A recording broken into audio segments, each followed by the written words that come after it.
Muy buenos días, bienvenidos un día más aquí a Fútbol para Inteligentes con Iñaki Angulo. Hoy también en una programación especial, en una edición especial con Fabián Piñero, con Soprano, porque bueno, llevamos desde el día del partido, desde lo que ocurrió durante, pero especialmente después, intercambiando mensajes, WhatsApps, viendo vídeos, comentando cosas que nos dejó el partido, y ayer prácticamente pues de manera espontánea, que es como se generan estas cosas, dijimos Sopra y yo, oye, ¿por qué no hacemos un especial? ¿Por qué no metemos ahí bisturí en todo lo que pasó en el partido contra el PSG en un podcast que normalmente hacemos los lunes sobre el partido de Liga? Pero es que este partido simplemente no podíamos dejar de comentarlo, dejar de analizarlo en profundidad como solo Sopra sabe hacerlo. Y bueno, pues ya que es un podcast especial, ya que es una semana de muchísima felicidad para el madridismo, como bueno, pues mi voz o lo que me queda de ella puede atestiguar que ha sido una semana larga, movida y muy divertida, pues también hemos dicho este podcast que no vaya a ser encerrado, que no vaya a ser solo para miembros de YouTube o para suscriptores en iVoox, y que vaya a tener acceso a él todo el mundo. Así que bueno, pues ya habréis llegado probablemente desde Twitter, desde YouTube, donde también lo subiré en algún momento durante el fin de semana. Y bueno, pues este es el tipo de contenido que hacemos con Sopra todas las semanas en el podcast, así que los que queráis aprovechar esto para darle una oportunidad, aunque sea de un mes, a este contenido premium, pues bueno, ya sabéis que son 2,99 euros desde el día en el que os suscribáis. Es decir, si os metéis hoy mismo, día 11 de marzo, pues tendréis 30 días contando desde hoy, y tendréis acceso desde el minuto 1 en el que entréis a todos los podcasts anteriores que hemos grabado, no solo con Soprano, sino también, pues bueno, las múltiples entrevistas que hay, o la tertulia semanal junto a Ernesto Hernández y Albert Blaya. Pero este podcast, por supuesto, como os decía, monográfico sobre lo que ocurrió en el partido contra el PSG, y Sopra, que es también madridista, pues bueno, está tan contento evidentemente como nosotros. Y de hecho, Sopra, bienvenido. Quiero empezar por el madridista antes que el analista, porque lo del otro día, evidentemente hay muchas cosas que vamos a analizar, pero fue una cosa de emociones a flor de piel, vividas en el Bernabéu, pero seguro vividas también a través de la televisión en cualquier parte de España, en cualquier parte del mundo. ¿Qué te evocó este partido? Bienvenido, amigo. Muy buenas, Iñaki. Bueno, nada, bienvenidos a todos, que al final es la primera vez de muchos, y espero que les guste, ¿no? Hoy hay un contenido para hacerlo, o sea que lo vamos a tratar. Bueno, pues a nivel, digamos, más emocional, pues evidentemente fue un partido muy emocionante. Yo verdad que sí te digo que con el tiempo, al analizar tanto y acostumbrarme a ver el fútbol desde otro punto de vista, no me pasa tanto que ya me dejo llevar por el momento, porque veo fallos en los aciertos, o sea, y me fijo mucho en los fallos en los aciertos, y eso me hace quitarle a veces ese punto de emoción, de visceralidad también, que puede llegar a evocar el fútbol. Pero bueno, este caso está claro que es un caso especial, que además hubo muchas actuaciones que a mí especialmente me tocan la fibra. Te digo dos, especialmente el tema de Karim Benzema, que digamos cuando yo iba al instituto y hacía mis primeros pinitos como analista, y Higuaín marcaba más goles, yo siempre decía que Benzema era mucho mejor. No sabía explicar tampoco en ese momento por qué, pero sí que lo tenía claro. Y bueno, ahora ver todo lo que se ha convertido, y cómo el fútbol está devolviendo el protagonismo que su juego, su talento siempre mereció, me parecía algo bonito, ¿no? Y luego también está el tema de Eduardo Camavinga, que es uno de los jugadores de los que yo he hecho hilos cuando ni siquiera hacía tantos hilos, porque no era algo que tuviese una visión profesional a medio largo plazo. O sea que ver esas dos actuaciones, que comentaremos junto al resto del partido, fueron especialmente emotivas para mí, más luego todo lo que significa el ganarle al PSG, ¿no? Que si supone otro argumento para no renovar a Mbappé por el PSG, pues bueno, pues ya se matan 2 o 3 pájaros de un tiro, ¿no? O sea que bueno, muchos argumentos en ese sentido también, Iñaki. Exacto, porque al final lo tuvo todo en el campo. O sea, si fuera un partido, si fuera un plain Jane de partido antes entre dos equipos que no tienen esta historia con la Superliga de fondo, con lo de Mbappé, con etcétera, o sea, si no hubiera ninguna historia que vender, ya el desarrollo del partido lo hubiera convertido en un instant classic de la Copa de Europa y por supuesto del Real Madrid. Pero el hecho de todas las historias que ha habido entre estos dos clubes, entre estas dos organizaciones que representan dos cosas tan diferentes, pues bueno, ya lo hace algo que me imagino que algún día igual, ahora que hacen documentales de todo, hasta se puede hacer un documental de este partido. Pero no nos vamos a poner... ¿Sí? Y por meter la goma, ya un simple matiz sobre lo que decía, que fue un partido muy vieja Copa de Europa, ¿no? Muy dos equipos con defectos marcados, con virtudes también claras y con individuales muy potentes por encima de cada colectivo, y que en ese sentido pues retrotrajo, o por lo menos a mí sí que me retrotrayó un poco a épocas pasadas, ¿no? Que ahora es la época del análisis en la que cada detalle está mínimamente estudiado. Yo creo que eso también le dio al partido ese valor extra, ¿no? Ese valor de nostalgia, un plus. Exacto, me gusta lo analítico, me gusta lo que se ha conocido como los panenquitas, si no estaríamos haciendo este contenido, entiende, ya sabes que nunca lo utilizaría peyorativamente contigo, pero hilando con una cosa que se vio en mi blog y que lo puse en Twitter, que nunca nos quiten del fútbol lo racial y que nunca nos quiten del fútbol un corte de mangas como el de Edu Aguirre a la afición del PSG. De verdad que estamos aquí para analizar las flechas y los círculos, los Jimmys y los Johnnys, pero eso por favor que no me lo toquen. Vamos a ver. Fútbol. Exactamente, claro que fútbol. Porque el fútbol lo juegan personas y las personas dependen de las emociones, y un simple gesto que te pueda parecer más antideportivo o menos ejemplo para los niños o lo que sea, puede llevarte a ganar, puede acercarte a la victoria en un momento determinado, ¿no? Yo en ese sentido siempre he sido muy pragmático y lo veo igual, vaya. Exactamente, y vamos al lío. Sensaciones y sorpresas. Luego hablaremos, evidentemente, ya has dejado por ahí la pildorita de Camavinga. Hay varias cosas que, bueno, están ya orbitando o gravitando en torno al debate. Vamos a contestar luego a esa pregunta que calentábamos un poco en Twitter, si Mbappé llegaría más arriba que el Cristiano que llegó en 2009, del tema que para mí es lo mollar, lo que va a marcar el futuro del Real Madrid en lo que queda en esta competición en la Champions League, que es cómo va a gestionar los recursos del centro del campo después de algunas lecciones que seguramente nos dejó este partido.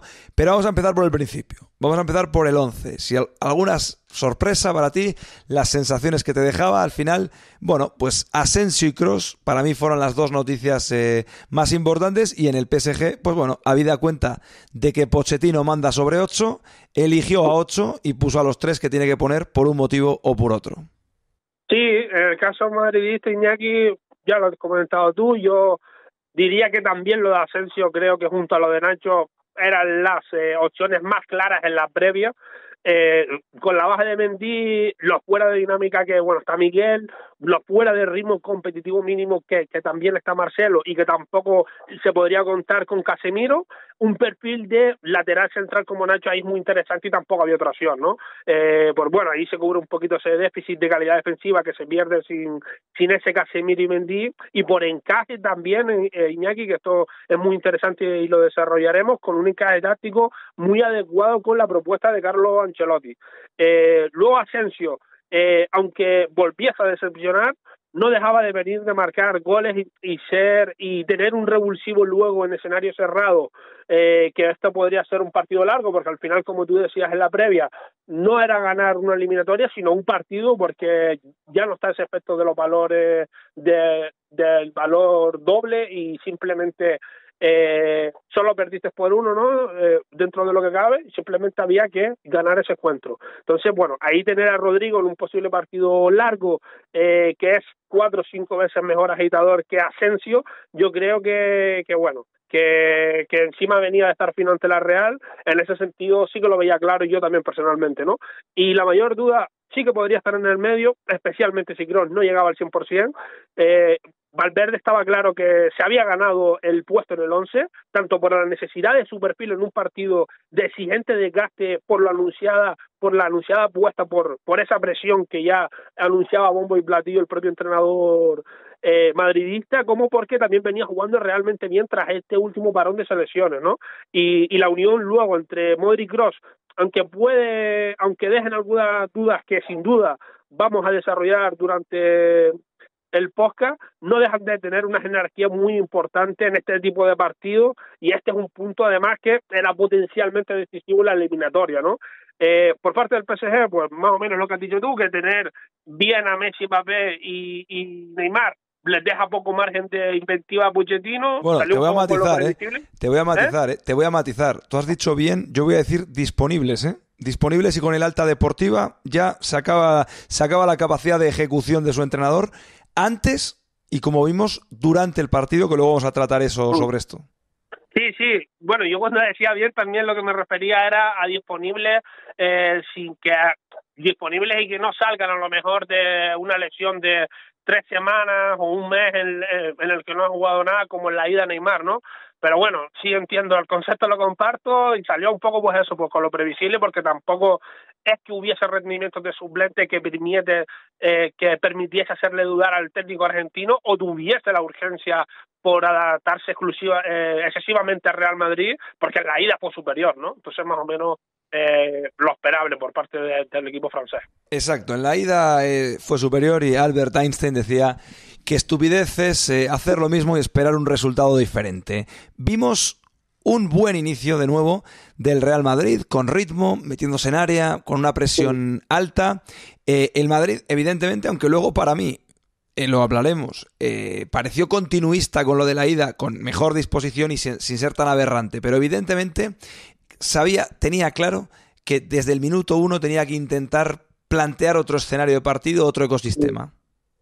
Sí, el inicio, bueno, ya lo has dicho, fue bueno, no perdía ningún balón saliendo desde atrás, ni tampoco la progresión hasta 3/4 de campo, salió apretando arriba de un modo bastante eficaz y adaptado a lo que es este PSG, y generó situaciones de peligro, ¿no? Buenas situaciones, aunque luego es verdad que el último o el penúltimo toque no fuese muy preciso, ¿no? Especialmente cuando se trató de Asensio, de que Asensio era uno de los involucrados. Pero sí que se vio, Iñaki, un Real Madrid que tenía claro qué partido quería jugar y cómo, sabiendo qué riesgos tenía, y que no había tampoco, yo creo, una fórmula que le diese un dominio de principio a fin, que le fuese hacer pasar esta eliminatoria sin sufrir ni un ápice, ¿no? Yo al menos así lo veía en la previa también, y un poco esa sensación fue la que me dio por viendo el inicio, ¿no? Así que desde el comienzo se vio claro. Yo creo que el Madrid debía evitar que el PSG volviese a condicionar tanto el partido desde su bloque defensivo adelantado, aprovechando ahora las oportunidades que en la ida dejó, que el Madrid en ese entonces sí que no supo explotar. También debería intentar, evidentemente, robar más y más arriba, que es algo fundamental para ganar más continuidad ofensiva, para aumentar también el peligro a recuperar cerca de portería con un rival abriéndose, y también, que es algo importante a nivel emocional, el ganar en autoestima, ¿no? Al jugar en casa una vuelta, al obtener esa cierta sensación de control y poder de decisión, ¿no? Que es algo que siempre te da un plan basado en una presión agresiva y alta, porque además sin Casemiro y sin Mendy el poder de resistencia defensiva sostenida en repliegue es mucho menor. Y ya por último, digamos algo más específico, ajustado más a nombre, yo creo que era defender un poco el lado fuerte del PSG, que es el atacado por Nuno Mendes y sobre todo por Kylian Mbappé, ¿no? Y bueno, Iñaki, yo creo que Carlos tocó muchas cosas esta vez sí para intentar alcanzar estos objetivos, y bueno, y lo iremos comentando, ¿no? Y fue una salida buena, aunque sí que es cierto que de todas las cosas que has ido diciendo que buscaba, pues la sublimación de todo eso evidentemente fue en el trance final de partido, en esos 30 minutos, que son, insisto, una aniquilación, una masacre. Luego entraremos en eso. Tengo ya por aquí algunos datos ayer en Twitter y luego hablaremos de eso. Me centraba en las recuperaciones, pero, y pese a que el primer gol, bueno, el único gol del PSG venga de una pérdida de Carvajal y una jugada que se monta muy rápido, en cuanto a las pérdidas de balón, en el tercio que defiende el Real Madrid, es decir, en salida de balón, solo perdió 5 balones el Real Madrid. Por contra, en el partido en París perdió 35 balones, 7 veces más en salida de balón. Y en el tercio central, el Real Madrid perdió 20, es decir, esas pérdidas en el medio que también te pueden aniquilar, que está bien, 20, y ojo, porque en París también había perdido 29. O sea, el Real Madrid evidentemente sabía que en un escenario que evidentemente no era desesperado desde el punto del marcador, pero sí que es cierto que era un partido que empezabas perdiendo, tenía que protegerse de eso. La salida de balón era muy importante, evidentemente. No la tuviste en el primer partido. ¿Qué cambió Ancelotti? ¿Por qué fue mejor? Porque tuvo 7 veces menos de pérdidas. Es evidente que tuvo menos pérdidas en el tercio central porque durante muchos tramos de partido no se jugó en ese tercio del Real Madrid, pero ¿qué cambió? Bueno, el aspecto que, digamos, antes de entrar en detalle, lo que definió la disposición blanca para estructurar un poco esa salida, Iñaki, y alcanzar esos guarismos, fue la debilidad de Messi, Mbappé y Neymar a nivel defensivo, ¿no? Que es individual, pero sobre todo como trío, porque está juntando tres jugadores que tienen una baja predisposición al esfuerzo defensivo y no tienen capacidad para tapar un espacio por mucho que sea una vuelta de Champions 90 minutos y se mentalicen. No tienen esas condiciones y ya está, ¿no? Son tres además, que no es uno que se pueda subir a la ola de otros compañeros y demás, sino que eso. ¿Qué hizo Pochettino para reducir daños al mínimo y qué viene haciendo? Juntarlos al máximo posible en primera línea para que al menos por acumulación tapen un poco el acceso por dentro, ¿no? Que es por donde más daño hace. Inciten un poco ahí al Madrid, en este caso, a iniciar juego y avanzar sus posesiones por fuera.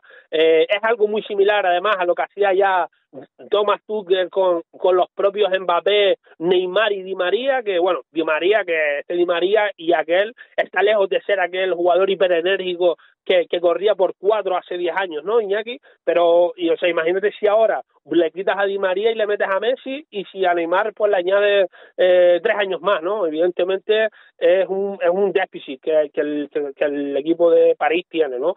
Eso representaba una oportunidad importante porque el PSG, si hacía lo que en la ida que ya faltó encima uno de ese trío, si volvía a lanzar uno de sus medios, a sus medios muy arriba para presionar, desprotegía mucho el espacio entre su media y la línea defensiva, que es algo que en la ida ocurrió, pero Vini, al menos de momento, no es ese perfil de jugador para conectar dentro y darte esas recesiones tan importantes en estas situaciones. Asensio simplemente es incapaz de ofrecer soluciones en estos escenarios, y lo más importante es que Benzema estaba cojo, que es el que sí te puede ofrecer esa dinámica de movimiento, ¿no? Esas funciones. El martes no fue así. El martes Karim Benzema estuvo bien, estuvo cerca de su máximo y se notó, ¿no? Lo notó el PSG, y si en algún momento tuvo esas intenciones, se le quitaron las ganas pronto, ¿no? Así que bueno, teniendo en cuenta, Iñaki, este marco de oportunidades, Ancelotti actuó en consecuencia, yo creo, y aprovechó un poco esta oportunidad parcial, además que fue la baja de Casemiro. Fijó a los laterales,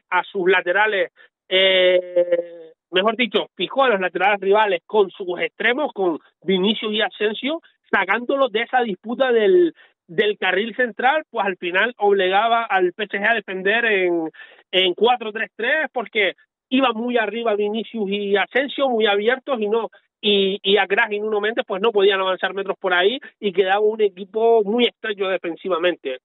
Ancelotti también hizo ancha su primera línea de construcción, sosteniendo a sus laterales muy abajo en el inicio, así que siempre eran una línea de pase cercana y segura. Eso dio seguridad, dio avance continuo, y también Ancelotti dejó a Toni Kroos como bisagra entre la primera línea y la siguiente, ahí jugando de medio centro, que el alemán usó para desajustar esa primera barrera y lo consiguió, ¿no? El Madrid, no recuerdo exactamente los datos que me decías, pero según World, que siempre digo los con pinzas porque son bastante malos, pero bueno, ahora mismo son a los que tengo acceso, decía que robó 2 veces entre entradas y intercepciones en campo rival del PSG. O sea, supongo que habrán sido robos como tal, pérdidas pudo haber más, pero bueno, el concepto se entiende, ¿no? Robaron muy poco, el Madrid salió muy seguido y de forma muy segura. Sí, a ver, alguno más sí que recuperarían, pero sí, esa sí que me puede cuadrar. El tema de Kroos, que es lo que vamos a analizar ya, Kroos como pivote. Hablaba Ancelotti y decía después del partido contra la Real Sociedad, de la victoria en el fin de semana, decía, bueno, ¿cómo vas a resolver lo de Casemiro? Le preguntaban y tal, y decía que, bueno, pues si pongo a Kroos tendré mucho más salida de balón, pero hay otras cosas que no voy a tener. Evidentemente, pues bueno, Kroos tuvo su habitual 96% en pases, 4 pases clave, dejó, estoy viendo por aquí, jugó 1 hora de partido, no estaría seguramente al 100%, y claro, al final esto ya empieza a abrir muchos debates que luego entraremos más cuando toquemos lo de Camavinga, pero el otro día asistimos, no sé si al futuro inmediato o no al futuro, o al presente, o a tal de cosas diferentes. De un Real Madrid en un partido muy grande, por necesidad, sin Casemiro. Y un partido muy grande en el cual, seguramente también por necesidad y por lectura de partido de Ancelotti, acabó sin Casemiro y sin Modric.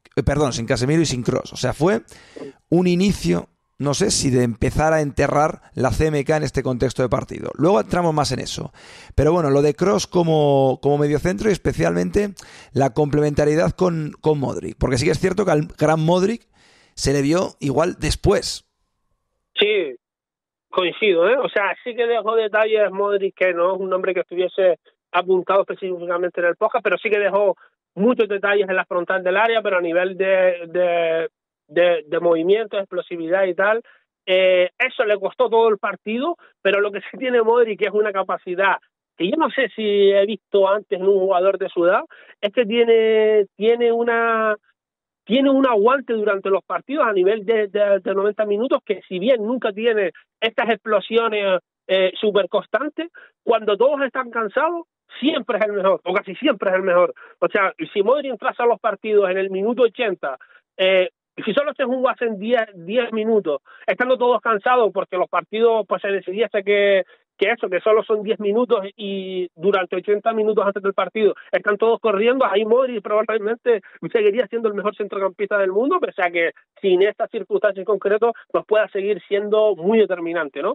Pero sí, coincido en lo que dices, que el gran Modric, Super Modric, pues sobre todo en ese segundo tiempo, yendo a lo de Kroos como mediocentro, creo que te asegura un poco lo que se vio a poco que su equipo y entrenador acompañe, que es una salida de balón segura, rápida, organizada y de mucha calidad. Es así, ¿no? Luego a nivel defensivo sí concede, no tanto presionando hacia arriba, que eso sí que lo hace realmente bien, sino yendo al cruce a los lados, ¿no? En esas transiciones, o sosteniéndose en campo propio, que es lo que más se vio en el partido ante el PSG, ¿no? Ahí sí sufre, pero como recurso para determinados escenarios, siempre es un activo a tener en cuenta esa posibilidad de Kroos mediocentro, ¿no?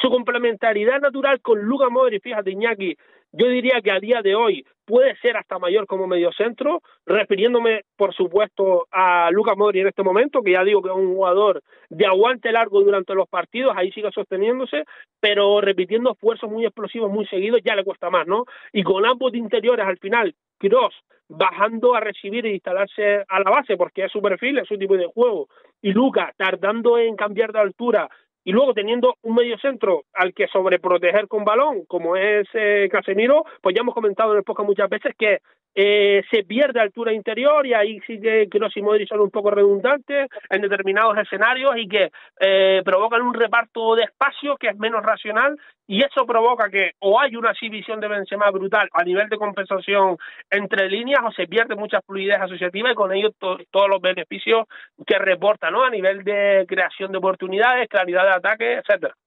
Ojo, porque luego vamos a seguir con esto y estamos ya entrando en unas cosas bastante interesantes y que, repito, que creo que van a ser el hilo conductor para entender tácticamente al Real Madrid de aquí a final de temporada. Has comentado ya el tema, bueno, pues de la debilidad que te provoca en la estructura sin balón tener a tres autónomos, porque Mbappé, Neymar y Messi son tres autónomos totalmente desenfocados del trabajo defensivo. Ha sido una cosa interesante la que has dicho, que defender no es solo huevos y solo actitud. Evidentemente estos futbolistas carecen de esa vocación defensiva desde el punto de vista de la actitud, pero tampoco son el tipo de jugador que tiene la aptitud para ser un gran defensor, y eso es evidente.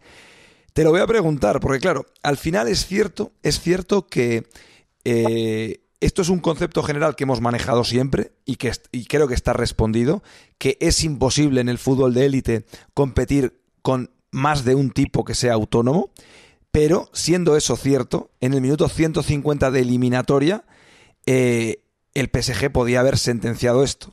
Ahora bien,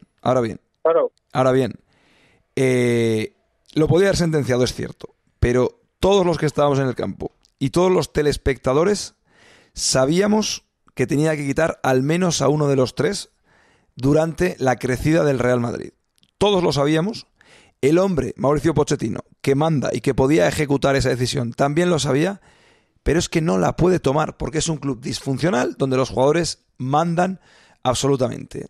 ¿Cómo lo ves? O sea, pudieron ganar con estos tres, la eliminatoria, pero no puedes ganar la Copa de Europa con estos tres. Claro, eso, el objetivo del PSG no es ganarle al Madrid en octavos, sino ganar la Champions, ¿no? Y para ganar la Champions, o sea, ganar la Champions es mucho más difícil que ganarle al Madrid en octavos, ¿no? Se entiende.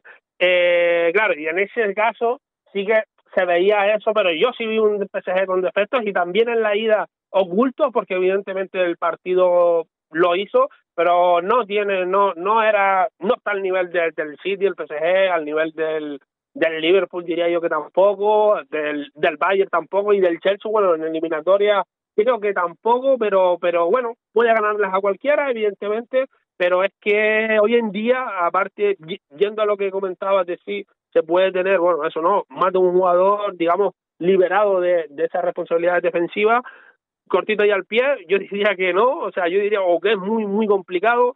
Los propios esos, Chelsea, Liverpool, City o Bayern, los cuatro mejores a día de hoy, no tienen a ni uno, y no te digo ya tres, ¿no? Yo diría que, bueno, que depende de cómo de buenísimos sean, pero bueno, ahí... Ojo, pero entramos en otro debate. Es que Mbappé sí, evidentemente, es que Neymar y Messi no son tan buenísimos en marzo de 2022. Es que ese es otro drama, que tienes liberados a tres tipos de labores defensivas y de los tres solo hay uno que te pueda pagar la fianza y sacarte de la cárcel. Los otros dos son dos dramas. O sea, el retorno de la inversión, de que sean autónomos y toquen las pelotas, ni de coña compensa. Y que no son muy compatibles tampoco, Iñaki, porque si quitas a Neymar o a Messi, al que quiera, y pones a Haaland, bueno, que evidentemente Haaland es más nivel, pero si pones, digamos, no sé, pones a Son, por ponerte un ejemplo, que es un jugador que se puede decir que por nivel, pues tampoco está tan lejos de ellos, pero por perfil a lo mejor sí es más interesante, ¿no? Si te permite acercar a la mejor versión de cada uno, es que es eso, es que se da una mezcla de que tienen cierta redundancia en defectos que son graves, que a cada uno te lo puedes permitir por separado en un equipo en concreto, bueno, según qué niveles, ¿no? Pues no son jugadores que estén en el mismo nivel, pero que, claro, ya los metes en el mismo equipo y ahí te vienen los problemas y no es sostenible, ¿no? Eso no es, o sea, no es sostenible. Tres jugadores así a largo plazo, luego ya digo, el fútbol puede pasar lo que sea, porque tiene mucha calidad y tal, pero en principio complicado. Claro, tienes que al final... esto sí que es cierto, lo llevamos diciendo desde el principio. Pero bueno, vamos a regresar al partido. Si la historia de lo que puede ser el Real Madrid a partir de ahora, especialmente en la Copa de Europa, tiene que ver con qué decisión toma Ancelotti con la CMK, con Camavinga y con Valverde, otra de las historias y los conductores de lo que ha sido este Real Madrid, de la evolución del equipo, ha sido el tema de la presión. Ancelotti o la presión alta. Ancelotti llega... Bueno, ve el personal que tiene, ve que era una virtud heredada del equipo de Zidane y dice, yo con estos tipos, con estos centralacos, tal, voy a poder presionar alto. Se presenta con esa idea y la desecha porque no le salía. Lo alabé por el pragmatismo. Evidentemente él sabe, y seguramente el día del PSG se da cuenta, que en Europa no puedes ir así por la vida con ese bloque bajo, bla, bla, bla, y ya lo empieza a cambiar. El partido de la Real... ya fue un partido en el que con 25 recuperaciones en último tercio, en tercio donde tú atacas, fue la mejor marca si excluimos el partido contra el Sheriff, que yo partidos contra equipos de segunda división no los considero. Y el otro día, contra el PSG... Que no intentaba, bueno, y que no intentaba sacar el balón, claro. El jugaba muy directo, era un contexto claro, muy... o sea, no nos vale para análisis, no nos vale para análisis. Contra el PSG recuperaste 46 balones en general en París y recuperaste 62 en la capital de España el miércoles por la noche. Pero si nos vamos a las cosas interesantes, que esto lo sacaba yo en el canal ayer y ahora te voy a dar otros datos, en el tercio medio, o sea en el centro del campo para que nos entendamos, el Real Madrid recuperó 23 antes de ayer. En París había recuperado 11. Y en el último tercio, el Real Madrid el otro día recuperó 23. En París había recuperado 4. Y te doy otro dato de sopra que lo puse en Twitter. Entre el minuto 60 y el 90, el Real Madrid recuperó 10 balones en el tercio del PSG. En los 150 anteriores había recuperado 17. Y en el tercio medio, 12 de los 34 totales los recuperó también en ese tramo entre el 60 y el 90. Es decir, el 46% de recuperaciones del Real Madrid en el centro del campo o en la portería que defendía Donnarumma fueron en ese trance que yo he definido de colocación, vigor y deseo, que transcurrió en esos ya inolvidables minutos entre el 60 y el final del partido. De todas formas, la presión estaba siendo otra cosa y desde el principio empezó siendo otra cosa, aunque luego el PSG la jugó un poco bien, pero era otra cosa ya. Sí, y por matizarte una cosa, Iñaki, que yo esto es un consejo, ¿no?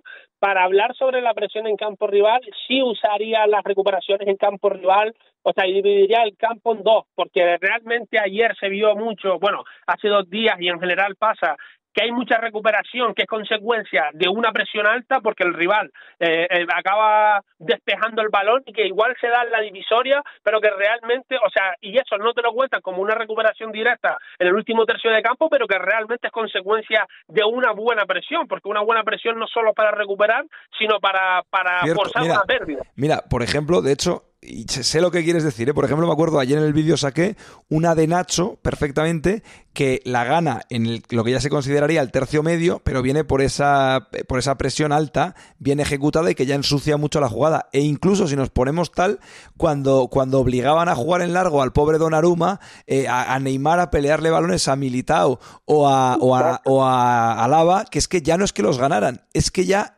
iniciaban la secuencia porque la dirigían, miraban al jugador al que se la querían dar del Real Madrid y ya iniciaban.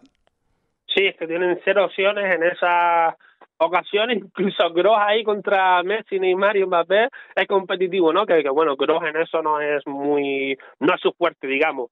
Bueno, yéndolo de la presión ya para no desviarnos, Iñaki, y recogiendo el guante que soltaban, ¿no? Sobre lo de la Real, que ya decíamos en ese podcast sobre el análisis de ese partido, que yo personalmente veía algo muy interesante porque Ancelotti ahí ya varió un aspecto que me parecía que podía ser clave, que repercutía en cómo se repartía la última línea y el carril zurdo rival, que es la última línea propia, esa defensa, y el carril zurdo rival, que es el fuerte del PSG, porque ahí está Mbappé principalmente, y también las incorporaciones de Nuno, y ante el equipo parisino, Carlos, es verdad que no repitió esquema de presión, salvo en el segundo tiempo, que eso ya lo explicaremos, como analizaremos, ¿no? Pero sí que mantuvo su premisa base, que tenía efectos a varios niveles en los dos casos, en los dos tiempos, que era tener a Carvajal por delante de la línea defensiva en el intento de presión alta, Iñaki, y los beneficios teóricos al menos, y también prácticos muchos de ellos, durante muchos momentos, eran múltiples. Por un lado, se protegía a Asensio, que como analizamos en podcast pasados también, ante Fran García, Pedraza o el propio Nuno Méndez en la ida, Marco tuvo problemas para seguir a su par natural, ¿no? A esto que, es el lateral o el carrilero zurdo, cuando el rival se filtraba tras esa primera presión madridista, ¿no? Ahí su falta de velocidad de Marco, pues pesaba, pues son jugadores generalmente, sobre todo en estos emparejamientos, bastante rápidos. En este caso, con Carvajal ya desenganchado de la primera línea y cercano a la zona de despegue de Nuno por fuera, podía atenderlo, ¿no?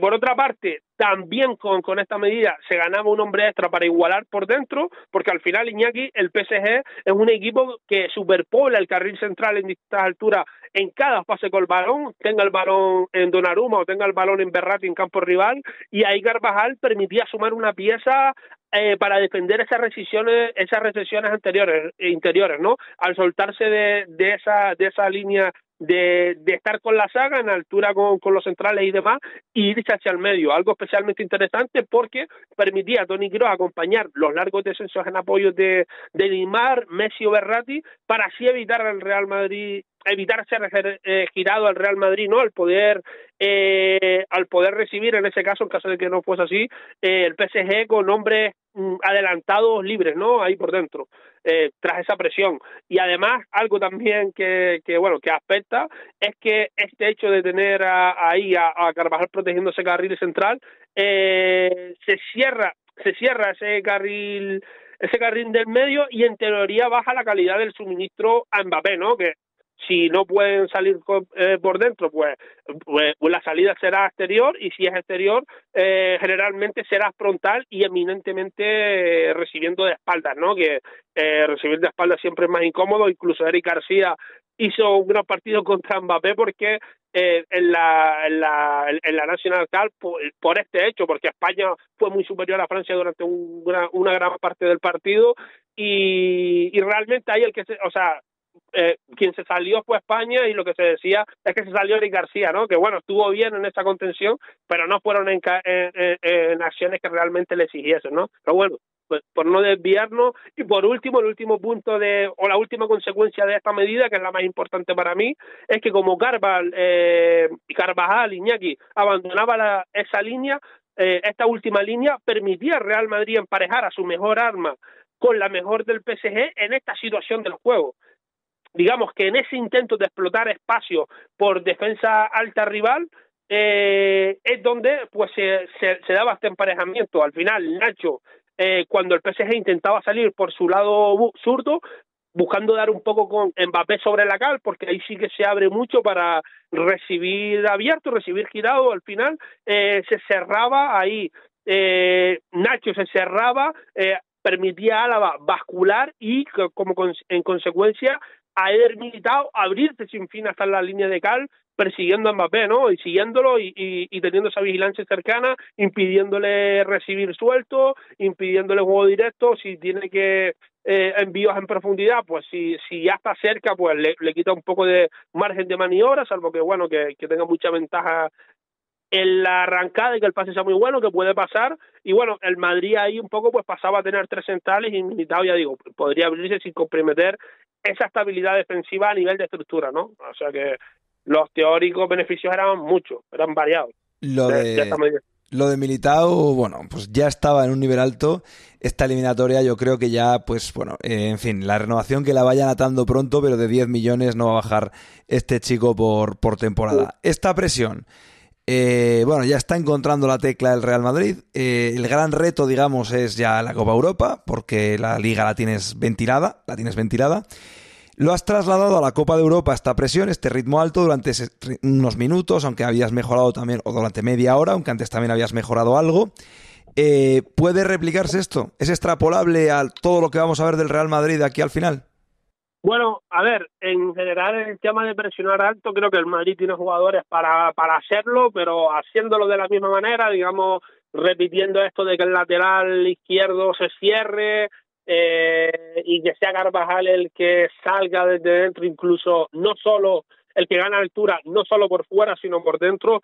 Puede ser, ¿no? O sea, puede ser un recurso, pero también pensemos que tiene mucho que ver con buscar, o sea, con que esto tenía que ver con buscar que Militao se midiese con un rival que no tiene comparación, y también tenía que ver con la ausencia de Mendy, ¿no? Al final Ferland, Iñaki, tanto Ancelotti como Zidane suelen o solían usarlo en estas presiones para gestionar por sí mismo todo el carril, permitiendo un poco ahí a Vini presionar más sobre el central de su lado, asumiendo menos desgaste y subiendo el punto de agresividad de ese acoso colectivo también gracias a esto, ¿no? Al final es una de las grandes ventajas de Ferland Mendy, así que como variante puede ser interesante, pero como plan lo fue más por el encaje del partido, ¿no? Aunque bueno, el tema de la presión alta, evidentemente yo creo que en general sí tiene mimbres para optar por eso si quiere, porque Zidane con los mismos lo hacía, y lo hacía bien, ¿no? O sea que ahora pues también puede, porque es verdad que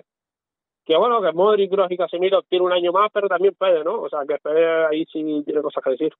Luego vamos a entrar en muchos nombres propios: Asensio, Alaba, Rodrigo, Camavinga, Militao, Benzema, por supuesto, pero hay que seguir un poco con lo que es el análisis del partido.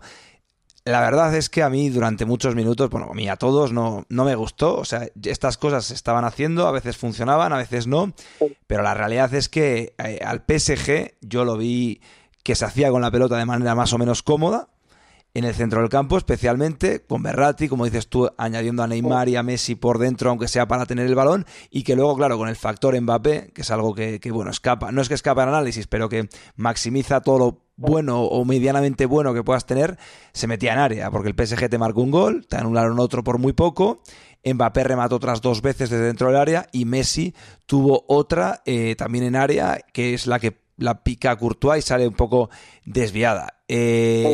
O sea, ¿por qué se le metían tan fácil en área al Real Madrid y por qué le quitaron la posesión y por qué este buen inicio se fue, bueno, diluyendo y que en cuanto a llegadas hubo un gran tiro de Benzema con paradón de Donnarumma, pero luego apenas 2 remates de cabeza? O sea, el partido giró. Sí, a ver, yo diría que los defectos a nivel defensivo, a nivel sistemático, ¿no? A nivel de que no había solución para quitarle esa iniciativa al PSG, estaban en campo propio.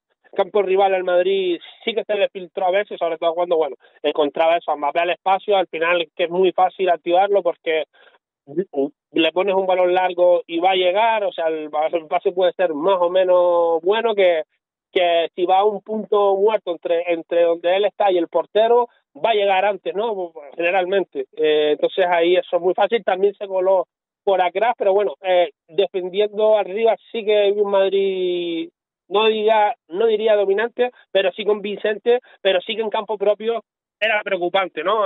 Se podría decir que a nivel colectivo respondía a dos situaciones particulares que se repitieron mucho, ¿no? Por un lado creo que vimos una clara incapacidad para reiniciar la presión, Iñaki, es decir, una vez el Real no robaba y era obligado a bajar la altura del bloque porque el PSG saltaba esa presión o juntaba 2 pases en campo rival, no era capaz luego el Madrid de reactivar el acoso colectivo, ¿no? Que era algo, solo era eficaz tras pararse el juego y darle tiempo a fijar referencias, a encajar marcas y ajustar un poco esa estructura con tiempo o en alguna pospérdida, ¿no? En la que perdía el balón de algún punto y bueno, ahí sí presionaba y en alguna que otra sí que tenía éxito, pero en su campo no, en su campo se notaba, yo creo que toda la carga de trabajo específico a este partido se destinó en el momento sin balón a la presión cerca del rival, a la presión cerca del portero rival, que por otra parte, bueno, sería clave eso, ¿no? Y por Claro, otro lado, creo que... lo que estás diciendo básicamente es lo cómodo que los veíamos ya cuando se instalaban en campo del Madrid, ¿no? Sí, que el Madrid, o sea, cuando el PSG, imagínate que tenía el balón Mbappé en un punto y pasaban uno y uno a Paredes, el Madrid no subía al bloque porque le costaba, que es algo que, por ejemplo, sí hacía el Madrid de Zidane y que te encerraba dentro de su propio campo, ¿no? O sea, aprovechaba esos pases de seguridad para pues eso, ajustar la altura, alejar el balón de su portero y demás, ¿no? Eso el Madrid no lo tuvo, no tuvo esa capacidad para eso, para achicar espacios en su propio campo una vez eso, el balón daba tiempo, ¿no? O sea, no en cualquier circunstancia, que tampoco sería grave, y lo peor, lo que sí era grave es que esta pasividad no la usaba para hacerse fuerte más atrás, porque aquí se notó mucho como sin Casemiro el Real Madrid perdió cierto control defensivo de la zona entre la media y la saga defendiendo un campo propio, ¿no? Entre líneas, Iñaki. Al PSG, cuando cruzaba la divisoria, esa línea de centro del campo, le resultó fácil llegar, instalarse y explotar este espacio, ¿no? Este espacio ahí entre los centrales y el mediocentro. Estos 2 puntos yo creo que serían los principales defectos que fueron los que hacían que cuando el PSG pues se metía en campo madridista, el Madrid se quedase sin robo y fuese vulnerable a la hora de restringir el acceso del PSG a zonas dañinas, y que la sensación que tú tenías es que quedaba a merced del PSG porque no podía decidir cuándo robar ni dónde. Y claro, exactamente. Si se jugaba ya otra vez, pues bueno, en tu campo y no en el contrario, y desactivabas el arma que en teoría habías preparado para ganar este partido, que era la presión alta. Decías antes que Pochettino, para intentar mitigar los 3 autónomos que tiene, los mete un poco por dentro y tal igual. ¿Cómo intentó Ancelotti, bueno, pues sobrevivir a esto?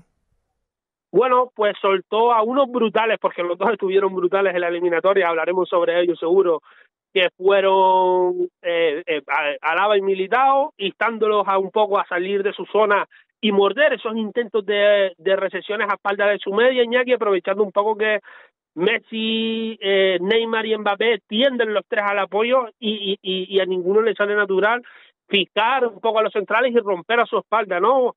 Aunque es verdad que Mbappé es el más capaz y es ultra decisivo en ello, y si se lo pide específicamente, pues lo puede hacer, pero viendo que en la ida fue el mejor como generador, pues era difícil volver a mandarlo al rol que ya le asignó, para mí, desoptimizándolo Pochettino en la fase de grupo durante casi todo, para que ese trío tuviese fácil encaje, porque al final, lo que decía antes, no son muy compatibles, ¿no? Al margen de eso, en el momento con el balón, aparte de lo que luego generan sin él, ¿no? Por lo que, bueno, volviendo a lo que hizo Carlos, hizo salir mucho a los centrales porque no tenían peligro en su espalda, y tienen esa virtud los dos ahí en ese espacio entre líneas una vez defendía el Madrid en su campo, y la otra estuvo basada en cerrar la media, Iñaki, en hacer que normalmente los cuatro medios que formaban esta línea se estrechasen mucho para dificultar un poco el pase a su espalda, ¿no? Aunque esto es verdad que solo llegó a hacerlo con regularidad cuando el PSG ganó mucha altura y dio mucho tiempo al Real Madrid a estructurarse, ¿no? Al final es cierto que estaba cogiendo ya una traza PSG esto. Me pones aquí, aunque todavía estamos en la primera parte, los dos partidos que jugó el Real Madrid. ¿A qué te refieres? Bueno, pues que para mí había una eliminatoria contra el PSG y otra contra Mbappé. Contra el PSG yo creo que podía y debía ser muy superior para pasarla, al tiempo que contra Mbappé aspiraba a no perder de paliza, ¿no? Evidentemente una cosa está relacionada con la otra, porque el peso de una individualidad tan mayúscula como la de Kylian influye de manera exagerada en las posibilidades colectivas, pero así lo viví yo, que habían como dos partidos independientes, ¿no? Pues mira, es que me ha encantado, porque, o sea, estamos hablando de que Messi está más acabado que la Falange, que Neymar está para lo que está, que es un equipo que tiene no sé qué, y en la propia ida, donde estructuralmente fueron mucho mejores que el Real Madrid, recuerdo hablar en el podcast que cambias a Mbappé por Vini y el partido no se juega así ni de coña. Al final, claro, Mbappé se va con dos goles anulados, con un penalti provocado, o sea, y con esa sensación, macho, en el campo de que te la va a liar. Nada, es que fue impresionante, Iñaki. Como tú dices, fueron 4 goles, aunque 2 se lo anulasen, que bien podían haber sido más, aunque bueno, evidentemente los rivales juegan, y que Courtois le saque goles, que es el mejor portero del mundo, o que Militao salve otras claras, que es uno de los mejores centrales, entra dentro de las posibilidades, ¿no? Pero bueno, transmitió una sensación de estar por encima de la eliminatoria constante, de que por bien que estuviese funcionando parcialmente el Madrid, en cualquier descuido podía darle la vuelta por sí mismo al partido, tanto a nivel táctico como a nivel emocional, que al final una cosa está relacionada con la otra, y que en estos partidos es más importante las emociones muchas veces, porque lo juegan personas y porque hay mucha presión, hay muchos factores, ¿no? Y ahí, claro, ahí entre lo que generaba Mbappé y el resto, pues se veía una diferencia muy grande, ¿no? Su estado actual, yo creo que no admite duda, que se trata del mejor jugador del mundo, y que lo demostró, que ya estaba claro para mí, si lo ves este año, sobre todo, que este año cuando dio ese salto definitivo. Y luego es que generó un miedo curioso en el Madrid, ¿no? Que esto es algo que es mejor verlo por capturas, así que recomiendo a todos los que nos oigan que vean esa parte del hilo del partido que hice en Twitter, porque fue brutal, Iñaki.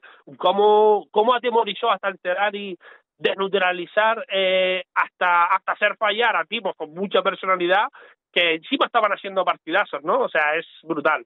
Afectó a todos los niveles, claro.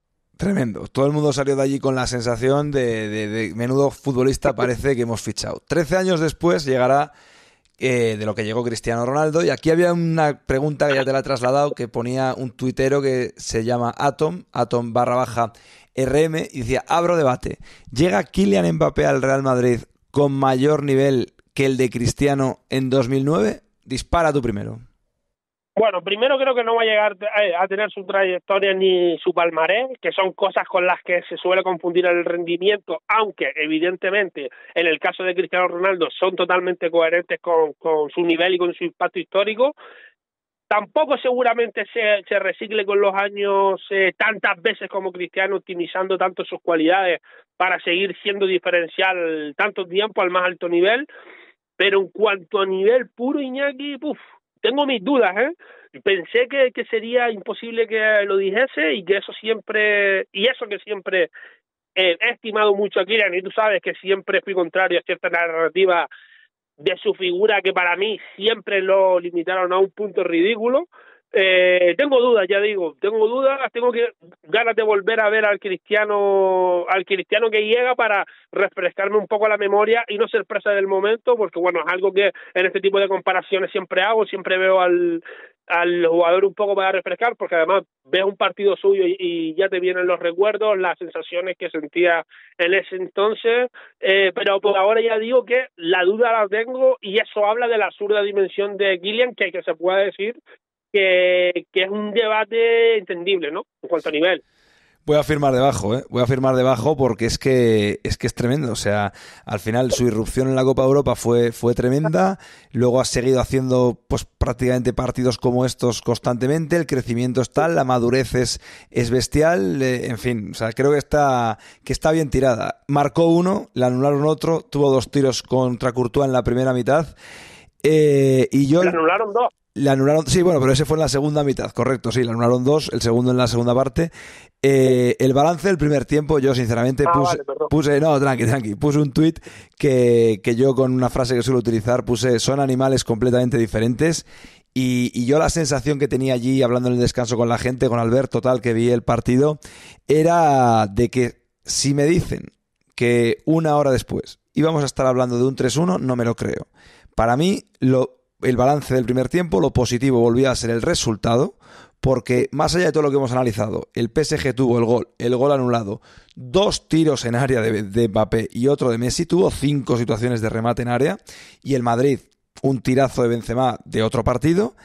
La sensación era que podía acabar en un número.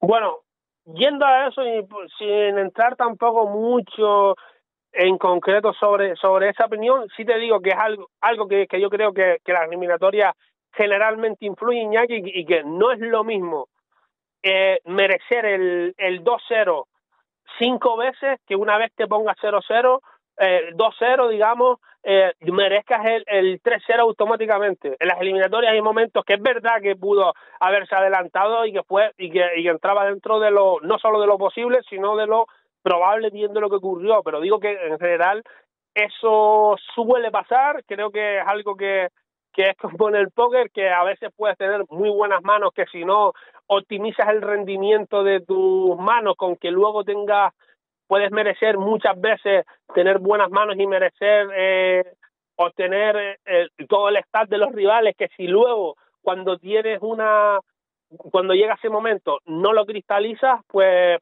luego cambia la partida, ¿no? O sea, en eso digo que es diferente y que las eliminatorias son más complejas de lo que parece en ese sentido, pese a que coincido en que el resultado no reflejaba la diferencia real que había, pero también te digo, Iñaki, que para mí el Madrid había logrado reducir distancia y que ya no se veía, yo al menos sí lo sentía, una diferencia tan insalvable como en la ida, porque básicamente en la ida, yendo a los datos brutos, disparó 3 veces, creo, en general, ya en esta vuelta, o sea, aquí disparó 8, otras que no acabaron en tira, pero eran buenas llegadas, porque al final el Madrid tampoco, digamos, que es el tema de Asensio, es algo que es más culpa de Asensio que del Real Madrid, porque o sea, para que se diesen en esa jugada intervinieron muchos jugadores, ciertas secuencias que se fueron repitiendo y que luego el mismo jugador la falle sistemáticamente en cosas que además en teoría están a su alcance, pues tampoco entra dentro de lo que, bueno, de su culpa, ¿no? De su culpa colectiva. Robó mucho más que en la ida, dejó al PSG sin robo adelantado. Evidentemente Iñaki no era suficiente, digamos que yo sí vi una mejoría, pero no la había hecho ser pero no la había logrado convertir en mejor que el PSG en este primer tiempo, aunque sí poder sobrevivir, o al menos tener la posibilidad de sobrevivir, dentro de que, insisto, era un plan que conllevaba riesgos, como que Mbappé, por bien que estructuras a su alrededor, se te va a ir sí o sí 3 o 4 veces por tiempo, y que también hay límites como el tema comentado de la defensa posicional, ¿no? Eso no hay manera bueno, en general, de un Madrid realista, de el que se veía viniendo y demás, de que eso no ocurriese, pero el partido ya estaba más cerca. Digamos que no era imposible, era posible, era difícil, pero bueno, estaba ahí. Porque encima, bueno, ahí Benzema siguió su gran rendimiento y demostró que estaba en el partido, ¿no? Y que Vinicius quería estar, que lo intentaba, que ya no se veía que a Kraft le ganaba todas, en fin, había ciertas cosas, así que bueno, estaba clara esa necesidad de que Ancelotti agitase el árbol porque no era suficiente, y creo que la verdad es que acertó esta vez en el segundo tiempo, en el descanso. Pues vamos ya con las modificaciones y vamos a ir aligerando un poco con los nombres propios ya porque se nos está yendo un poco de madre y todavía quedan muchos puntos por tocar. Vamos ya al tema Asensio. Ya decías que es que, o sea, Asensio, macho, o sea, es que la definición que yo le hago del dementor Asensio es que fue el claro ejemplo el otro día. Estaba la gente que fumaba en pipa con Asensio, me pones el peor de toda la eliminatoria. Aquí yo dije una cosa a la víspera, por más de que, te lo compro, que sea coherente el tema de que lo metiera, venía de marcar goles, tal, tú necesitabas goles, es alguien que te acerca más al gol que a Rodrigo, pero yo, y está muy bien tirado también lo de que Rodrigo, como acabó ocurriendo saliendo desde el banquillo, podía ser un factor, pero me preocupaba tirar una hora de partido, porque creía, no sé si me la compras o no, que en este tipo de eliminatoria y para el resto de las cosas que puedas aportar si no estás fino, me parece que el suelo de Asensio está mucho más bajo que el suelo de Rodrigo. O sea, que Rodrigo puede aportar por otras vías sin garantizarte nada. O sea, no sé si esa me la compras y de Asensio, pues qué decir, que no está para estos niveles, ¿no? Para estos partidos, vamos. Sí, coincido, pero claro, el tema es que bueno, que no ibas a ganarle al PSG prácticamente sin encajar, y ahí ya te iban a hacer falta seguramente usar el factor Bernabéu, que siempre suma, y ahora en este tipo de eliminatorias sin gol fuera y tal, creo que puede hacerlo incluso más, y que bueno, y que la jerarquía acabase pesando y tal, que es verdad que esto parece que es una paranoia muy a toro pasado, pero bueno, yo en la ida entiendo sinceramente la previa que jugase Asensio, pese a que había riesgo de que sucediese lo que sucedió, ¿no? Que para mí, desde luego, Iñaki fue el peor del cruce. Creo que fue un jugador que le quitó muchas opciones de peligro y dominio al Madrid, porque aparte de que no sumó más allá del remate, como suele en estos encuentros, esta vez sí que el equipo le generó situaciones para finalizar y las desperdició todas entre controles y malas decisiones. Iñaki se le vio muy superado por el partido, yo creo. Hubo 4 o 5 llegadas muy claras que en cualquier otro de los 5 atacantes titulares, Iñaki acababa en mínimo 2 ocasiones de gol, y seguramente alguna mete, ¿no? En fin, flojísimo Asensio.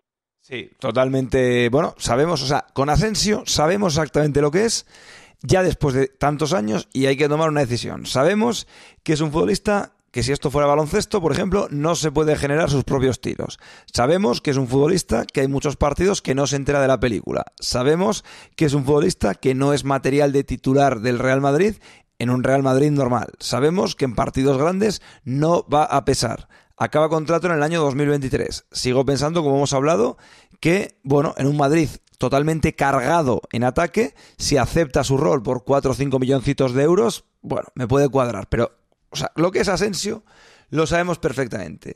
Lo que es Alaba lo intuíamos, y con Alaba el meme este de lo que compras y lo que te llega hay que tirarlo a la basura porque es exactamente lo que nos imaginábamos. Dentro del campo sabíamos que esto lo hemos hablado tú y yo varias veces y lo intuíamos que iba a ser con este chico, hay seres humanos que su presencia se nota desde el minuto en el que entran en un bar, en una oficina, en un vestuario. Este chico es ese tipo de persona. Es así, Iñaki. Tal cual, suscribo, ¿no? Estuvo impresionante, es que al final se podía saber en realidad si lo seguía. Bueno, puede quedar dudas, ¿no? Siempre, pese a que sea el Bayern, que seguramente es el escalón más pequeño, yo creo, entre el Madrid y cualquier otro, en muchos niveles, ¿no? Y no solo a nivel futbolístico, sino a nivel de presión, de acostumbrarte a ganar cada partido y demás, ¿no? El tipo es que es buenísimo, es multiadaptable a diferentes partidos y posiciones, que es algo que aunque no lo use tanto el Madrid de inicio por cómo está confeccionada la plantilla, sí que creo que lo está aprovechando en su desarrollo de los encuentros, y encima tiene como por ejemplo en este, ¿no? Que bueno, una de las modificaciones de Carlos fue soltarlo en ese segundo tiempo, ¿no? Y encima tiene una influencia súper positiva, Iñaki, como comentas, como hemos comentado desde el minuto 1, en la competitividad de un equipo, siempre concentrado, exigente con sus compañeros, pero efusivo también en sus muestras de afecto y reconocimiento. No es solo para para descargar culpa, que es lo que a veces, que esas quejas que bueno, que suelen ser más airadas cuando estás cabreado que cuando estás agradecido a Casillas, alguien, para que la gente lo entienda, Casillas cuando le metían un gol. por ejemplo. Muy top, la verdad, al Rafa, ni un pero que ponerle, fichaje de 10 sobre 10 para mí. Y Asensio fue la cara negativa, Rodrigo fue la cara positiva. Su entrada revitalizó al Real Madrid, estuvo bien en los robos, por ejemplo, puso un centro perfecto para Karim Benzema, que fue esa que se fue realmente por poco, que hubiera sido en ese momento el 2-1. Estoy intentando buscar algunas estadísticas concretas del bueno de Rodrigo, que bueno, jugó 37 minutos, tuvo 3 tiros, lo cual está bastante bien. Pases 82%, 2 de 4 en centros, que quizás es de sus mayores virtudes. 4 de 4 en regates, 7 de 10 en duelos ganados, 3 intercepciones, ningún balón perdido en campo propio, evidentemente. 2 recuperaciones en campo propio y 2 en campo ajeno. Vamos a ver fue un jugador, repito, que le aportó todo lo que se esperaba que le aportara al Real Madrid, entiendo. Tal cual, agitó el encuentro, Iñaki. Todos esos datos que reflejan a la perfección su influencia se podrían resumir en eso, en que agitó el partido, agitó a su equipo, ayudó a seguir continuando y potenciando una tendencia alcista del Real Madrid en el segundo tiempo, donde ya comenzaba para mí, ahora sí, a imponerse de forma clara el PSG desde el 45, que creo que es una sensación que se difuminó porque Mbappé marca un gol y además marca un gol que es de una factura técnica que evidentemente eclipsa todo lo que está pasando y que influye en lo que ha venido pasando en el partido, en lo que es Mbappé y demás, pero hasta ese momento el PSG no había tirado antes de los cambios, creo que no había tirado realmente, que no había llegado con peligro, y que además ese gol viene de una pérdida en campo propio del Madrid, que es un fallo de Fede, bueno, individual, que hizo un buen partido Fede, pero que no era representativo de lo que estaba ocurriendo en el partido, ¿no? Fue una jugada aislada, y para mí eso pues potenció esta tendencia alcista de Real Madrid, ya digo, en el segundo tiempo, sumó en el deporte exterior, se le vio muy activo tanto presionando como para ofrecer soluciones al tener en su equipo el balón y su energía, pues lo agradeció enormemente el Real Madrid al cambiar a Asensio, ¿no? Iñaki, muy buenos minutos. Y otro meme que no se hubiera hecho es imágenes que precedieron a un desastre, porque quien entró con él, quien calentó junto a él y apareció en la línea de banda para tener su oportunidad, todavía con 0-1, 0-2 en el global de la eliminatoria, fue Eduardo Camavinga, que también jugó 37 minutos, después de los 95 que había jugado contra la Real Sociedad, y bueno, otro futbolista que le dio otro envión al Real Madrid con 13 de 14 en pases, 4 de 5 en pases largos. Ojo a los pases largos, porque de los últimos 6 y 1, 7 y 2, 9 y 2, 11, 13, de los últimos 18 pases largos que ha intentado, ha completado 17. O sea, solo ha fallado 3 pases largos de los últimos 18 que ha intentado, o sea, 15 de 18. Esto le dio al Real Madrid una cosa que Kroos la tiene, evidentemente, es un máster en eso, pero te lo dio Camavinga, que añadió 2 recuperaciones, que ganó el 50% de los duelos, que de nuevo, otro futbolista que solo perdió 2 balones, que es una de las cosas que tenemos dudas con él a veces, por la madurez, por la juventud, básicamente. Contra la Real ya había sido el segundo jugador después de Case que más balones había recuperado y el segundo que más había recuperado en campo contrario. Ese día también añadió un 100% en pases largos. Bueno, pues ha dicho presente. Pues por cierto, Iñaki, hemos hablado mucho por privado sobre el partido y no te he llegado a preguntar, que bueno, esto te lo dejo para cuando yo responda la pregunta, si te pienso la respuesta.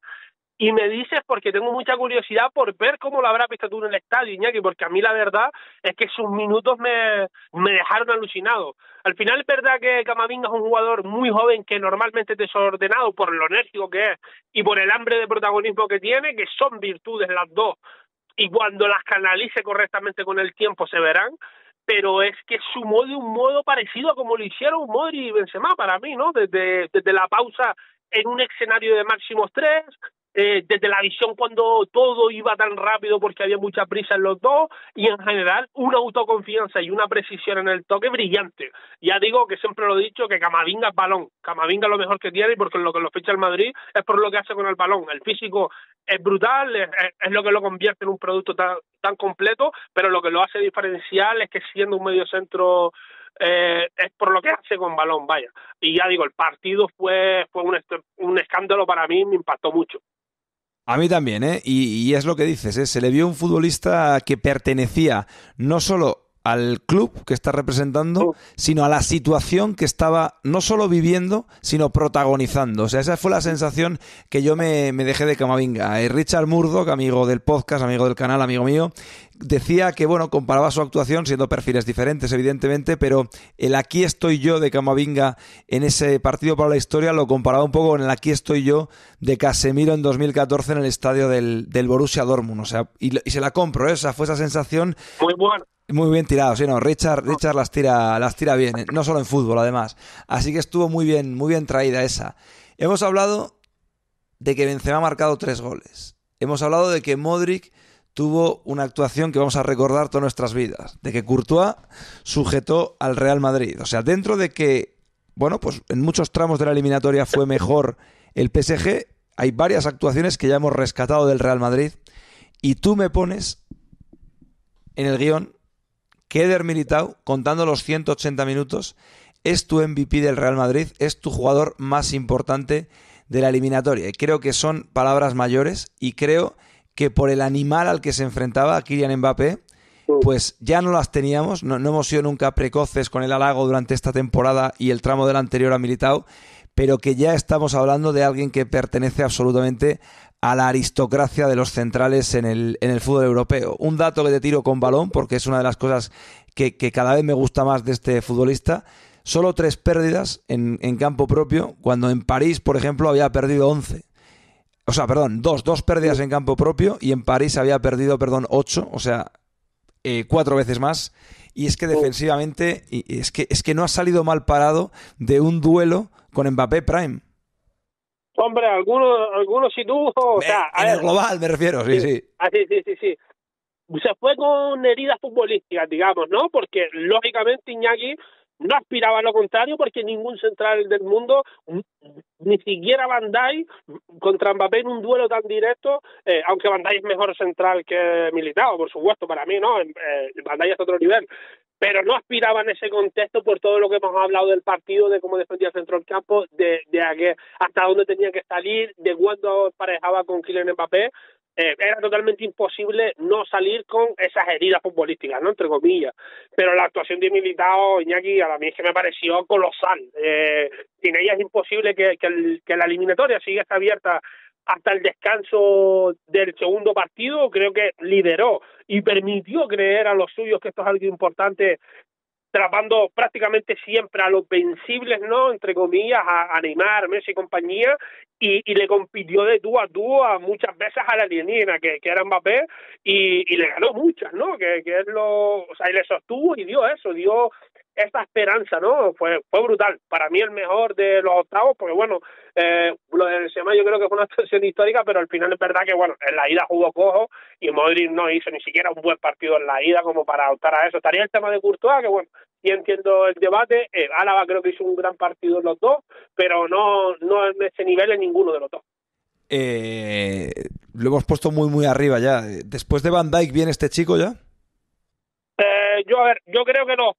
Y mira que hoy, bueno, acaba de hacer una eliminatoria en la que Benzema se lo come, porque Benzema para mí, a Marquinhos se lo comió, pero para mí la temporada de Marquinhos es superior, y la de Rubén Díaz diría que también, pero ya está. O sea, que Militão para mí siempre, su nivel máximo sostenido estaba por detrás solo de eso, y después hay un grupo en el que le pueden competir Skriniar, hay un grupo de jugadores que están en un gran nivel también y que se pueden meter en esa conversación, pero por detrás solo está de Van Dijk seguro, de Marquinhos yo creo que también, y de Rubén Díaz más cerca todavía, ¿eh? O sea, pero también te digo que esto puede cambiar y que Militão está creciendo y que acaba de hacer para mí su mejor eliminatoria, porque esto es superior incluso a lo que hizo contra el Liverpool, porque contra el Liverpool no tuvo, o sea, aparte de que el Madrid controló más a nivel colectivo, a nivel defensivo, no tuvo un emparejamiento individual tan potente como se tuvo ahora contra Mbappé, que ya digo, que viendo el partido repetido, que se lo recomiendo a todos, porque creo que en directo es totalmente imposible ver todo lo que había que ver, y una de las cosas que pasó desapercibida probablemente era lo de Militão. Sí. El grado de impacto, porque todos vimos que hizo un buen partido, pero A mí me pareció, yo siempre he estado arribísima con este jugador y me parece que ha encontrado una perla y Juni Calafat generacional. Lo de Karim Benzema ha sido cristianesco, a la altura de un puñado de jugadores en la historia de la competición más grande. Una noche memorable que termina de cementar en el imaginario el legado de un jugador de leyenda. Fue la noche más grande de Benzema, fue emocionante. Eso tuiteé. Coincido 100%. Y diría que, bueno, que su impacto fue total y que se explicó, digamos, a tres niveles. Primero porque conectó tras esos intentos de presión rival, tras esa media rival, ¿no? Unió a los suyos Iñaki y los metió en campo rival. Eso ya empezó a minar un poco, si tuvo en algún momento intenciones reales de salir a presionar arriba y de repetir un poco el planteamiento de la ida, le quitó la gana y la diferencia, y se notó esa diferencia con respecto a la ida en términos de movilidad y ligereza, que fue bestial para ganar esos espacios, ¿no? Para moverse y ganarlo. Después abrió puertas en la frontal, ¿no? Que es la zona que mejor defiende el PSG, porque el PSG generalmente tampoco es un equipo que presione bien arriba, ¿no? Y por último, se intuía que seguramente iba a tener que marcar él, o al menos yo así lo sentí desde el principio, desde que a Vini empezó a costarle sacar tiros en buenas jugadas, incluso individuales, y que Asensio estaba tan fallón, ¿no? Él estaba fino y es el más grande de los tres y podía y quería un poco, ¿no?, asumir esa carga. Y bueno, al final solo necesitó un punto de apoyo para abrir la herida, que una vez ya hizo ahí, pues sí metió el dedo en la llaga, y que además esta herida que abrió es algo que propició él, Iñaki, te digo, con una de mis jugadas favoritas de su temporada. Que es la no sé si viste el hilo, o sea, y si vas a ver los tweets sobre eso, pero... No lo puedo ver, pero es la presión. Sí, la presión. A ti sé que, como a mí, también te gusta el póker. Sé que lo puedes llegar a ver parecido, y es que para mí es una jugada que tiene más de partida de póker que de fútbol. Esto sí que lo recomiendo también bien a todos en las capturas del hilo, porque es algo larguillo de explicar, pero resumiendo, digamos, que hay 3 turnos de decisión, entre comillas, que en las capturas se ve bien, y que Karim modifica con su trayectoria y cambio de ritmo, induciendo a Donnarumma a tomar riesgos, falseando sus intenciones de un modo absolutamente top. Y es algo que se da en 3 segundos, evidentemente, en una acción parecida a muchas otras que explican por qué siempre fue un activo valiosísimo iniciando presiones, pese a que no corra hasta estamparse contra las vallas, ¿no? Sí, la verdad es que me ha parecido un buen símil, ¿eh? Al final superó a Di Stéfano, creo que es el 4º máximo goleador o el 3er máximo goleador de la historia de la Champions. Esta temporada es el 2º futbolista que más goles ha producido, solo después de Lewandowski, que tiene 46 entre goles y asistencias. Benzema tiene 42, que son los mismos que precisamente Kylian Mbappé.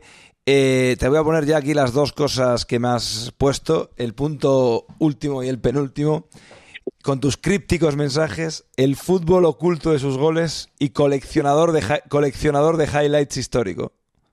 Bueno, el 1 ya, en el fútbol oculto de sus goles, yo creo que eso, en el 1-1 es eso, la presión, lo que comentamos, y que eso, aconsejo encarecidamente que miren la captura, porque ahí se ve. Además ha gustado mucho este tweet, y sé que al que le gusta el póker encima, pues va a gustarle especialmente. Y luego en el 3-1, Iñaki, si te fijas, Kimpembe no tiene ni idea de que hay un potencial peligro, porque el balón está llevándolo Vinicius por la izquierda, y Benzema lo aprovecha para meterse en su ángulo ciego del central francés, que es un poco ahí a su espalda, fuera de su campo de visión.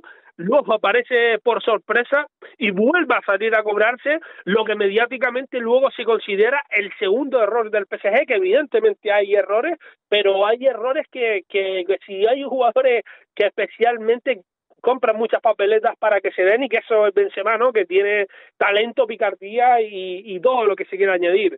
Y luego también creo que es un coleccionador de highlights históricos, Iñaki. Pues bueno, yo me acuerdo de momentos claves en este siglo, en todo este siglo, que ha tenido varias partes. El día de Lyon, que bueno, que rompió esa maldición de octavos, que fue esa que hoy parece una chorrada al que no lo vivió exactamente, pero realmente hubo trauma con el tema de los octavos de final. El año pasado ya con Cristiano, Xabi Alonso, Kaká y demás, el Madrid se elimina, ¿no?, en octavos ante el propio Lyon. ¿No? Sí. El Bayern, bueno, el día del Bayern ante el Bayern de Guardiola ahí, que bueno, ahí sí que que daba miedo un poco por lo que se leía, por lo que se veía también, pues daba un poco de miedo y bueno, aparte de que hizo un partidazo en los dos, en la ida y en la vuelta, que no lo oculta, o sea, no está oculto, pero bueno, tuvo el tema de Sergio Ramos y hubo otras actuaciones que la opacaron un poco, pero fueron dos partidazos, pero volvió a allanar ese camino de la décima. Y luego también está el tema del golazo para eliminar al Sevilla en semis en la Copa del Rey del primer año de Mou, cuando ni siquiera era titular, tenía muchos problemas, que el Sevilla ayer en Hueso, digamos que tiene muchos de estos momentos. Creo que es un jugador que además de, digamos, de estos highlights de valor histórico, luego tiene otros que en cuanto a preciosismo del fútbol, yo creo que habrá bastantes jugadores que, bueno, que en su trayectoria general hayan sido mejores en su nivel máximo, pero no habrán tantos que tengan, Iñaki, una variedad de acciones tan potentes en cuanto a nivel estético, en cuanto a nivel creativo, en cuanto a nivel variable de cómo llegar a ellos, sobre todo en su posición, sobre todo tratándose de delantero centro, ¿no? Un delantero histórico, un jugador histórico y que se merecía una noche así. Pues sí, porque era quizás lo que le faltaba, efectivamente, no lo que necesitaba, pero sí lo que se merecía para terminar, insisto, de cementar su legado, pero más a nivel sensorial, porque es que ya lo otro está totalmente edificado. Sopra y toda la gente que nos ha escuchado hasta aquí con este podcast especial, me lo he pasado muy bien, otra vez reviviendo un poco desde un punto de vista más analítico contigo por lo que nos dejó esa noche tan especial. Yo también, Iñaki, la verdad que nos hemos pasado incluso un poco de tiempo, he intentado ir un poco rápido al final para cerrarlo todo más o menos, pero bueno, ha quedado algo chulo. Creo que la gente al que llega hoy por primera vez, que le puede gustar, y que bueno, decirles que esta es la dinámica, ¿no?, de los podcasts, que suelen ser así, que evidentemente no siempre den todo contenido, pero siempre hay el mismo esfuerzo, siempre hay la misma dedicación. Intentamos que también haya la misma calidad analítica, ¿no? O sea que desde aquí recomendarles a todo el que nos oiga, pues que nos dé una oportunidad, ¿no? Y si luego se arrepiente, pues bueno, pues se puede suscribir perfectamente. Así que nada, un abrazo a todos. Exactamente, es tan sencillo como eso. Un abrazo, amigo Sopra, y a todos vosotros, pues bueno, a los que estáis siempre aquí en el podcast, en la membresía de YouTube, pues muchas gracias por el apoyo que nos dais siempre, y a los que queráis subiros a esta aventura, como decía Sopra, pues eso, darle una oportunidad, que creo que es realmente, bueno, económico el precio y que lo vale, y lo dicho, probáis un poco el servicio que damos, el producto que creamos, y si nos gusta, pues podéis ir con las mismas que habéis venido. Incluso si os queréis meter para curiosear un poco y ver contenido anterior, pues en iVoox tenéis absolutamente todo, y en YouTube alguna cosita que otra. Ojalá podamos hacer muchos más podcasts especiales de estos. Y venga, si el Madrid va pasando de rondas, ya alguno más seguro que traemos. Gracias por estar ahí y hasta el siguiente podcast. Que tengáis buen fin de semana. Adiós.